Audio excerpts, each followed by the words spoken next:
In May of 1984 at the Monroe Institute, I had been training with Bob for almost 14 months, learning to control my out-of-body experiences. I had had spontaneous out-of-bodies for many years, and Bob had been training with me in his lab at the last year of my time at the project, Stargate project, to teach me to control my out-of-bodies. I wanted to see if controlled out-of-bodies were better at producing information, collection information, than remote viewing. It turns out you can do very specific things with out-of-bodies that you can't do with remote viewing, but I don't think it's as good.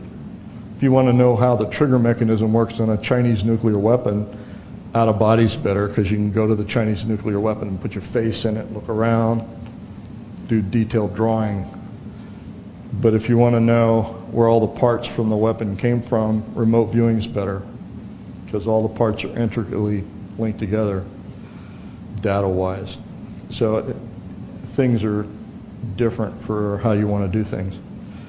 In any event, during that period, my training officer, Skip Atwater, would come in from the project and test me to see whether or not my remote viewing was getting any better.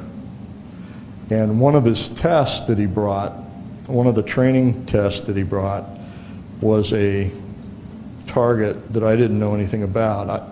Normally I did mundane targets, like quasi-military targets. Well, this particular week, he brought a Mars target. I didn't know it was a Mars target. But he gave a sealed envelope, neither did Bob Monroe. He gave a sealed envelope to Bob Monroe, which inside had a card that said Mars 1 million years BC. Bob thought it was another moon-day target as well. And he had a list of coordinates. So Bob had this card in his shirt pocket, and we had a list of coordinates as targets. And the first set of coordinates was 44.89 degrees, 9.55 degrees west. I didn't know anything about the targets, as I was laying in a dark black cube in the lab, floating on a sea of salt, listening to hemisync tapes. And the first thing I heard was the coordinates. And this was my response. I got a great view of a pyramid form, sitting in a large depression. It's yellowish, ochre colored.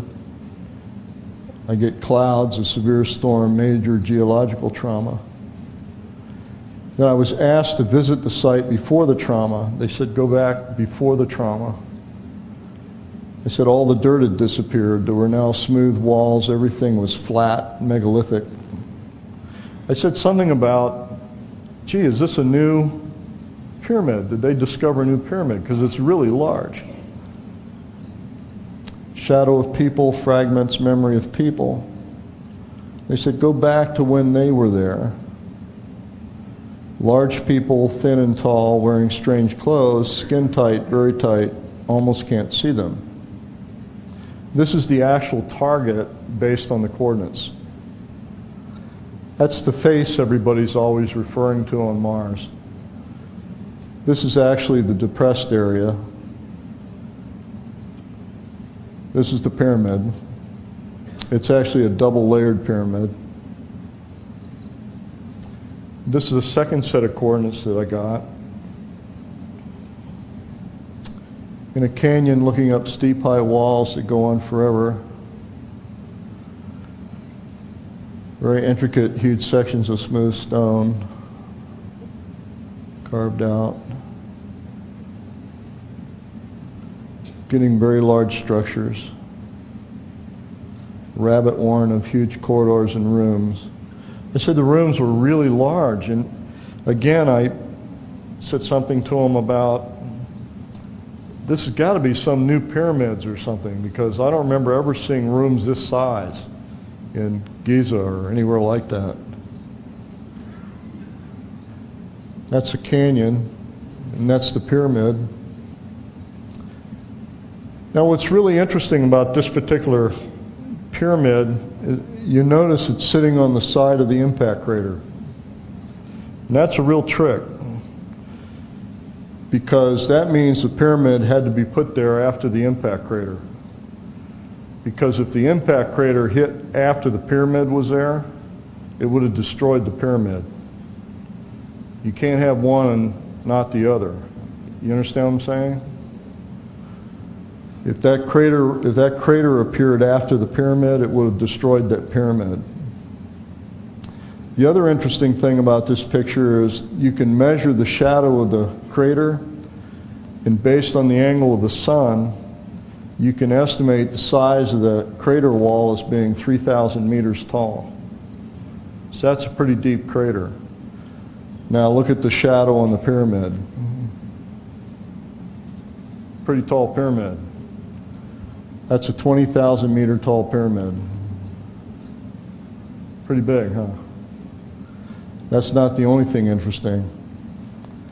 That pyramid had to have been formed after the crater was formed. Here's something else interesting. That pyramid's even closer to the edge. And here's an even more interesting fact. There's the road in, there's the road out. I just find these really remarkable pictures. Here's another, this is a general area. Pyramid's huge, but different this time. The reason these were different is because they were a cluster.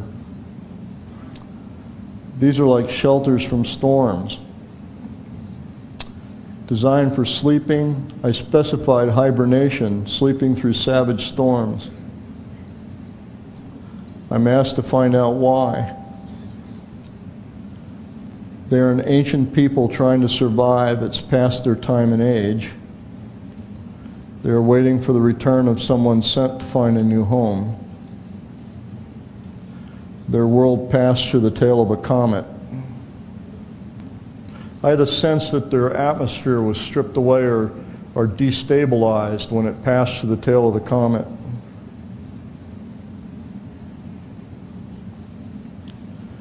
This is an old fort. Now what's interesting about the old fort, and it's something most people don't recognize, this is actually a pyramid. That's one side, that's the other side, that's the other side. The tip is missing off the top and it's hollow. I don't know if you can see that. Kind of interesting, isn't it?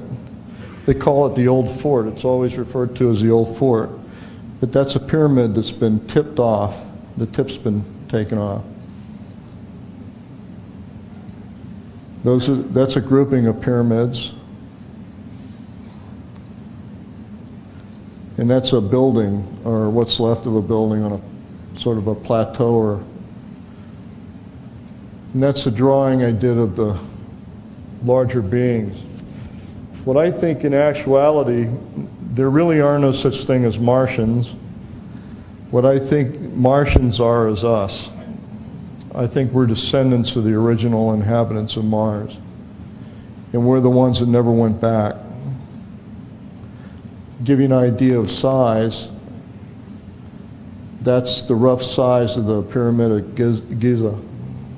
Give you an idea of scale.